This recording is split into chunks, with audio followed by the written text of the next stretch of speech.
We've had free speech for a very, very long time in the United Kingdom, and it will last for a very, very long time. Well, no, I mean, certainly we wouldn't want to reach across US citizens, and we don't, and that's absolutely right. But in relation to free speech in the UK, I'm very proud of our history there. We discussed all this though. Meanwhile, I need to do some inquiries. sure. Part of those inquiries is in relation to having to interview you about an allegation, okay, about an incident over Facebook, okay. So I can get the matter dealt with. I'm asking you to come down to the police station voluntarily, okay, so we can do what is still a PACE compliant interview, and you've been entitled to free independent legal advice. No, I don't need it, but yeah. Okay, that's fine. I was looking to do it on Sunday at 12 o'clock. Is that any good to you? Sunday. Should be. Yeah. Can I give you that? That's got my number on it. Yes. And then if there is any problems, I'm on duty today until... Can you not give me any details of it now? And why can we not just speak now? Why do I need to come down there? Because It's alright, it's fine. No, I don't want you to use the dog.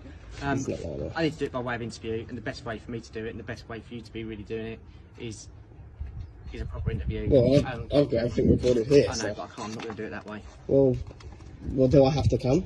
Well, at the moment, I'm leaving it open for a voluntary interview. Well, I want to know what what can I be charged with then? What have I done? What is the alleged crime? As I say, it's a racial matter. Yeah, but what's the alleged crime? Malicious communications. Malicious communications. Indeed. Okay. And how have I? Well, what's malicious? Malicious communications. Malicious would mean that I had intent to harm someone, surely. So that's what we'll be looking. Can you confirm that malicious means? That's what I can discuss with you. No. Can you confirm what your definition of malicious means? Malicious communications, okay, is making comments on an open forum, which is social media, which is deemed to be offensive. Offensive. Yeah. Well, who cares what's offensive? Well, I can discuss that with you in more detail when you come and speak to me. It'll be a very entertaining conversation, I'm sure. But it baffles me that by looking at you guys, you don't seem to be far leftist nutters. So why? We'll talk about this on Sunday. But that's the best place for it. We're police officers, and yeah. Well, I've got no hate in my heart whatsoever. Only hate for people that prey on the innocent or lie. That's my only hate. So I'll be glad to come and talk about whatever it is on Sunday. The easiest way. Yeah, no, of course. You've got to understand where I'm coming from. We're doing it down at Tunbridge. I'm from Maidstone. You've got to understand where I'm coming from. You've got two policemen at my house, plainclothes policemen, talking to me about some conversation that I've had on Facebook. Simply about political things, the fact that there's Black Lives Matter destroying London, things like that. In no way in any of them conversations, which I'm sure you've got. Save that for the interview. Yeah, no. The United Kingdom prides itself on upholding free speech, yet recent events paint a starkly different picture. While Keir Starmer assures the world of Britain's commitment to open discourse, citizens are being interrogated at their homes by police officers for Facebook comments deemed offensive.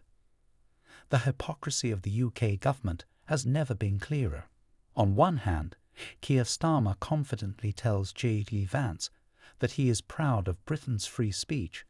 On the other, citizens are finding themselves confronted by police officers at their own homes, not for committing violent crimes, not for endangering others, but for expressing opinions on social media. This is not just an isolated incident. It is a disturbing trend that exposes the growing authoritarianism within British law enforcement and government policies. Consider the absurdity of the situation. Two officers in full uniform knocking on someone's door, not to investigate a theft or a violent assault, but to interrogate them over an alleged malicious communication. What constitutes this crime? A Facebook comment someone found offensive. It is staggering to witness a nation that once championed civil liberties descend into a dystopian reality where words can lead to police visits. There is no clearer sign that Britain has fallen. Many argue that the police are merely following orders, but history has taught us that such excuses do not absolve individuals of responsibility. The phrase, "we're just following orders," is eerily reminiscent of regimes where blind obedience enabled oppressive rule. The men who show up at citizens' homes to enforce these absurd laws may wear badges, but their actions betray the fundamental values of a free society. A police force that prioritizes monitoring speech over tackling real crime has lost its way. If the UK still valued true free speech, the police would not be acting as enforcers of ideological compliance. The idea that an individual can be interrogated simply because their words caused someone anxiety is nothing short of lunacy. Imagine if the roles were reversed. Should officers be arrested because their presence caused anxiety in the person they were questioning? This double standard lays bare the sheer absurdity of these so-called hate speech laws. Ultimately, the people of Britain must recognise the direction in which their country is heading.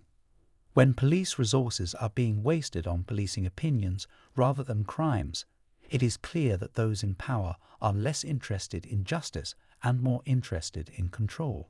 Starmer's so-called defence of free speech is nothing but a facade, a scripted lie meant to pacify the public while the government tightens its grip. The time to push back against this creeping authoritarianism is now, before Britain finds itself in a place where no one can speak freely without fear of a knock at the door.